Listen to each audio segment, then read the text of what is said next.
to bring in my colleague Alex Caprariello in our newsroom, has been covering this on the new developments throughout the day. And now they said they've taken that down. I know you made reference earlier in our coverage, Alex, to a lot of stuff, including a so-called manifesto floating around online. Now, what has come out since then is a social media post from the Secretary of Homeland Security, Kristi Noem, okay? And she is filling in some of the blanks about what the shooter had said, or at least what had been written on the shooter's gun, right? Here's the post, Alex.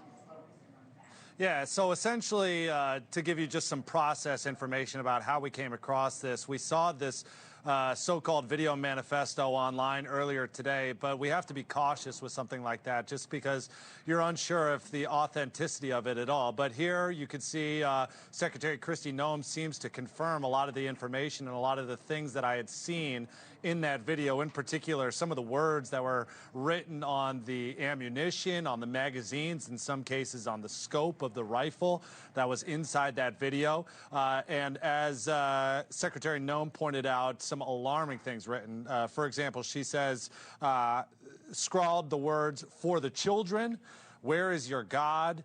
and "kill Donald Trump." Obviously, we know that will most certainly flag our federal government, and they'll take a good look into what that truly was the motive behind this, whether or not it does fall under domestic terrorism or a hate crime. Some other things that I saw in that alarming video that I know that we're working to get up on our air right now also was, you know, a target that you might see at a gun range, but instead of a head of a gunman that you might shoot at, it was the head of Jesus Christ. You heard him speak in this video as he's holding ammunition and letting sort of the bullets fall through his hands.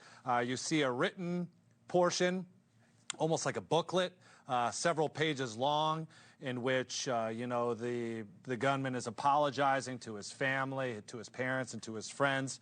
And so, again, this was something that was floating around on the internet that's now been taken down by the FBI, that NewsNation is working to confirm the authenticity of it, now has been seemingly confirmed by DHS Secretary Kristi Noem.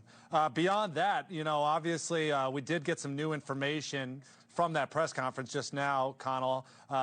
Obviously, the silver lining and the highlight here is that the police chief saying that every single victim that was hurt in this incident earlier today that survived is expected to be released from the hospital at some point, is to survive.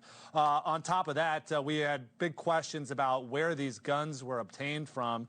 The police chief saying that all three of the weapons, the rifle, the shotgun, and the pistol, were all legally purchased by Robin Westman. And then also beyond that, just to speak to the further investigation that's going on from these local, state, and federal partners, multiple search warrants are now being executed as well. One that's actually taking place inside of that church, and then 3 that are happening at various residences related to that shooter.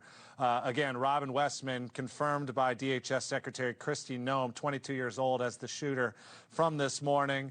And also the fact that there are apparently ties between the shooter and the church, including the fact that his mother at one point reportedly worked there.